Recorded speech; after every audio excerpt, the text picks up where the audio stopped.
नमस्कार साथियों, कुछ बात करें यूट्यूब चैनल पर एक बार फिर आपका बहुत बहुत स्वागत है। मैं हूं हीरेंद्र कुमार अग्निहोत्री। दिल्ली विधानसभा चुनावों में भारतीय जनता पार्टी की बहुत बड़ी विजय हुई है। 2/3 सीटें भारतीय जनता पार्टी ने दिल्ली में जीत ली हैं। लेकिन इस जीत में भाजपा के पक्ष में राष्ट्रीय स्वयंसेवक संघ यानी कि आरएसएस की क्या भूमिका रही है, इस पर आज हम लोग चर्चा करेंगे। वैसे तो आरएसएस अपने आप को गैर राजनीतिक संगठन कहता है, लेकिन इस बात पर किसी को विश्वास नहीं होता। जानकार लोगों का कहना यह है कि दिल्ली विधानसभा के चुनावों में भारतीय जनता पार्टी को जिताने के लिए आरएसएस ने छोटी छोटी लगभग 3 लाख बैठकें की हैं दिल्ली के वोटरों के बीच में। और वो इस तरीके से कि दिल्ली के विधानसभा चुनावों के जो मतदाता थे, जिन लोगों के मतदान पत्रों में नाम नहीं थे, उनका भाजपा के कार्यकर्ताओं से मिलकर के नाम डलवाया गया। जो लोग भाजपा के समर्थक तो थे लेकिन जागरूक नहीं थे कि वो वोट डालने जाएं, उन लोगों को वोट डालने के लिए प्रेरित किया।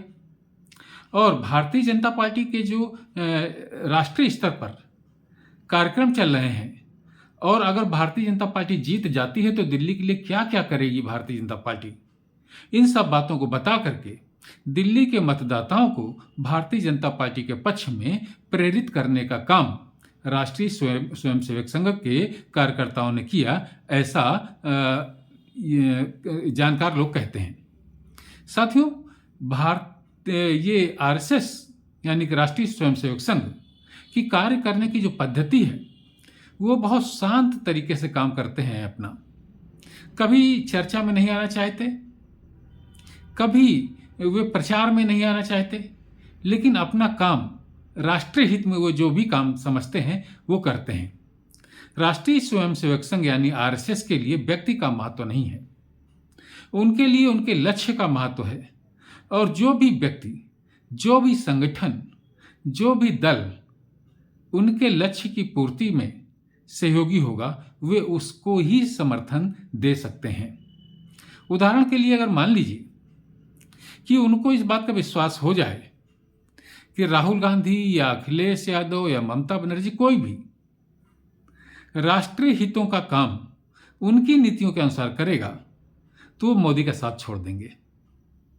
उनके लिए व्यक्ति का महत्व नहीं है, उनके लिए उनकी नीतियों का महत्व है, उनके लिए राष्ट्र का महत्व है, राष्ट्रहित का महत्व है। इसलिए जन कल्याण की जो भावना है वो राष्ट्रीय स्वयंसेवक संघ के कार्यकर्ताओं में कूट कूट करके भरी हुई है। वो बिल्कुल नहीं चाहते कि उनके द्वारा किए गए कार्यों का प्रचार इस तरीके से हो कि राष्ट्रीय स्वयंसेवक के कार्यकर्ताओं को या राष्ट्रीय स्वयंसेवक संगठन को बहुत लाभ मिले। ऐसा वो नहीं चाहते। वो चाहते हैं कि उनके नीतियों के अनुसार राष्ट्र के हित में काम हो। ऐसा ही उन्होंने जानकार लोग बताते हैं कि हरियाणा में भी किया।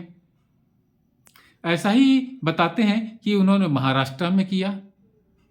छोटी छोटी बैठकें करके जो प्रेरित करने का काम है वोटरों को, वो उन्होंने महाराष्ट्र में किया, हरियाणा में किया और दिल्ली में भी किया। क्योंकि दिल्ली का भाजपा के पक्ष में न जाना पिछले 27 सालों से ये भाजपा को भी खटकता रहा है, और निश्चित रूप से राष्ट्रीय स्वयंसेवक संघ भी इस महत्व को समझता होगा कि दिल्ली का भारतीय जनता पार्टी के शासन में आना बहुत आवश्यक है।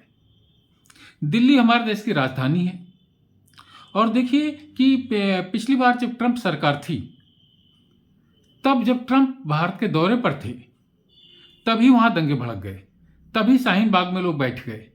ये सारे संदेश विदेशों में भारत का अपमान कराते हैं। इसलिए राष्ट्रीय स्वयंसेवक संघ, जो कि एक राष्ट्रवादी संगठन है और हमेशा राष्ट्र के हित में सोचता है, उसको ये बात जरूर खटकती होगी कि दिल्ली में ऐसी पार्टी का शासन होना चाहिए जिससे कि भारतवर्ष के पक्ष में विश्व में कोई गलत संदेश ना जाए। मैंने जैसे कि पहले आपको बताया कि राष्ट्रीय स्वयंसेवक संघ बहुत शांतिपूर्ण तरीके से अपना काम करता है, और जानकारों की इस बात पर विश्वास बिल्कुल करने का मन करता है कि लाखों मीटिंगें, लाखों छोटी-छोटी बैठकें राष्ट्रीय स्वयंसेवक संघ ने भाजपा को जिताने के लिए की होंगी। एक समाचार पत्र में मैंने पढ़ा था कि एक जगह रेल दुर्घटना हो गई थी, तो रेल दुर्घटना होने के 15 मिनट बाद ही वहाँ पर कुछ लोगों का एक दल पहुँच गया और वो बहुत जल्दी-जल्दी जो घायलों की का उपचार करने लगा, उनको अस्पताल भेजने लगा, जो घायल लोग थे उनके लिए चाय-पानी की व्यवस्था करने लगा। एक पत्रकार वहाँ देख रहा था इस बात को और वो समझ नहीं पा रहा था कि अचानक ये लोग हैं आ गए जो, ये हैं कौन लोग?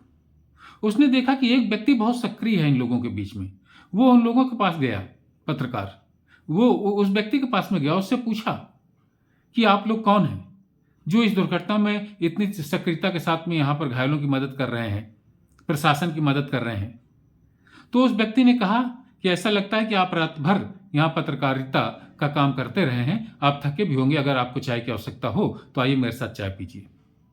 वो पत्रकार उनके साथ में चाय पीने के लिए गया तो वो व्यक्ति उनको एक चाय पेड़ के नीचे ले गया तो वहां देखा कि तमाम औरतें पूड़ियां बेल रही हैं, चाय बना रही हैं। वहां उसने पत्रकार को चाय पिलाया और उसने बताया कि हम संघ के कार्यकर्ता हैं, आरएसएस के कार्यकर्ता हैं और हमारा ये कर्तव्य बनता है कि जहां कहीं भी दुर्घटना हो, जहां कहीं भी आपदा हो, तो हम लोग तुरंत वहां पर पहुंच करके लोगों की मदद करें। ये हमारी परंपरा में है, ये हमारी रीति और नीति में है। लेकिन आप पत्रकार हैं, कल के समाचार पत्रों में आप ये बिल्कुल मत लिखिएगा कि राष्ट्रीय स्वयंसेवक संघ के लोगों ने यहां पर मदद की लोगों की। बोले हम प्रचार नहीं चाहते। तो राष्ट्रीय स्वयंसेवक संघ का यही काम होता है साथियों, बहुत शांति से राष्ट्र के हित में काम करते हैं और भाजपा को हरियाणा में, महाराष्ट्र में और दिल्ली में जिताने में अगर इनकी जानकार लोग महत्वपूर्ण भूमिका मानते हैं तो ये कोई आश्चर्यजनक बात नहीं है। तो आज की चर्चा में बस इतना ही साथियों। कल किसी और मुद्दे पर आपसे बात करूंगा। अगर आपको ये वीडियो पसंद आया हो तो इसे लाइक करें, शेयर करें, अपनी टिप्पणियों से मुझे जरूर अवगत कराएं और अगर आपने मेरे इस चैनल को सब्सक्राइब नहीं किया हो तो कृपया सब्सक्राइब करें। कल किसी और मुद्दे पर आपसे बात करता हूं, तब तक के लिए जय हिंद, वंदे मातरम।